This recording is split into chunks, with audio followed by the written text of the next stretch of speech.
Did well getting out. How you doing? You good? Great. Hi everyone. Good evening. What a feel. That was more nerve-wracking than actually driving the real Formula One car. I can imagine. Just wanted to ask you, how does it feel, Formula One on a public road? It's incredible. Firstly, good evening everyone. So happy to be here. So proud of what Mercedes has created here. This is history. You know, no one has really done this the right way, and to be able to be a part of this, I've helped develop this car, this engine. Absolutely. So to finally see it come to life, it's magical. So you're sure next race, which one you pick? The street version or the real one? No, but I'm hoping to have the first one. Okay, we'll see. Okay? We'll talk about that later on. We're going to talk about that later on. Now, what is the most exciting part of your daytime job? I mean, it's difficult, everything is exciting, but what thrills you the most? Obviously driving the car.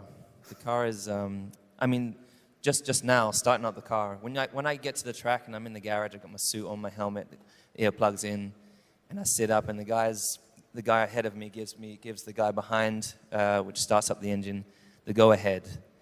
The engine starts, the vibrations. You know you're about to go and drive at the craziest speeds.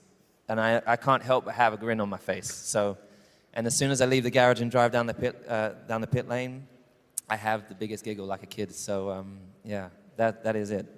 I'm very, very fortunate to be doing what I'm doing. I think I know what you're talking about. Of course, not to that extent in this extreme form.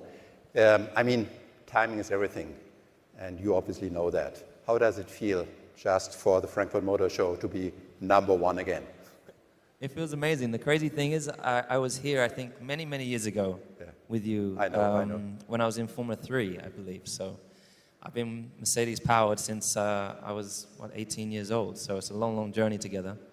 So it's crazy to be here. And as I said, just back then when they started it up for the first time, that's the first time I've sat in the car and had the engine start. And I had the same grin as I have in the garage. So that's a good sign. But of course, we've been working so hard collectively as a team to overhaul Ferrari, and we're finally in the lead, both constructors and drivers. So we're going to be pushing very hard to stay there. 7 to go. 7 to go. 7 more wins to get. Good luck. 7 wins. Wow, that's ambitious. Okay, great. Take care. Thank you, dude.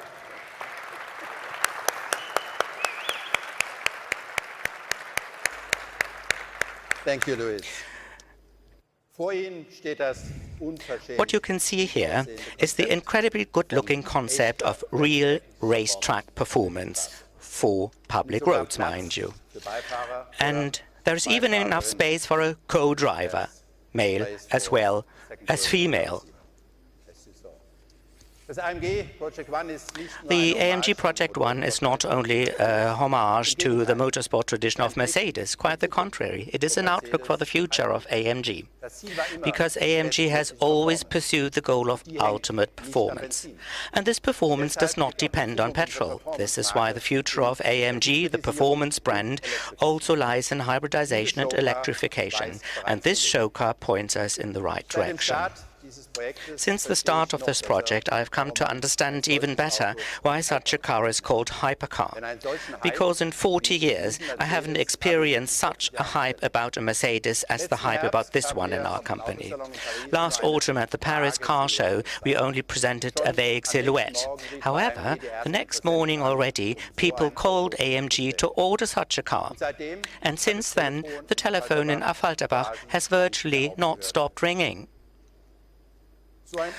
Well, when this exclusive product becomes reality, then it will surely be produced in limited numbers.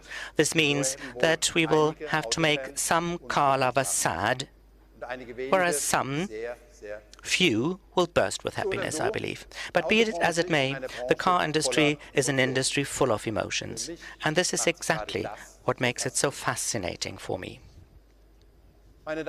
Ladies and gentlemen, Smart and AMG both show in their very own way that we believe that there are many ways leading towards the mobility of the future. And we have the courage to explore new ways.